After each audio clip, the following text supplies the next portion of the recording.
In this video, I'll detail how to find Apple Watch model. So if you have the Apple Watch, either the Series 9 or Series 8, either 41mm or 45mm, order the Apple Watch Ultra 2, the 49mm or whatever, this video is going to show you how to find the model of a Apple Watch.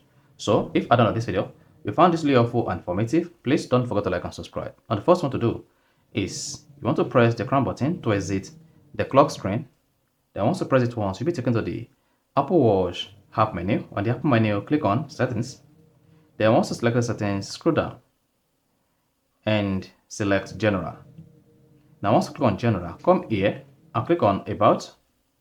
Then on the About page, just scroll down. Then you should see your Apple Watch model, and here I have A2984. That is the Apple Watch Series 9 USA model. So that is how you can easily find out or check your Apple Watch model. Now to confirm the name of your Apple Watch, all you just need to do is open a browser and visit Apple coverage. Then type in the model number or type in your serial number, then you'll be able to see the name of your Apple Watch model. So if you found this video helpful and informative, please don't forget to like and subscribe.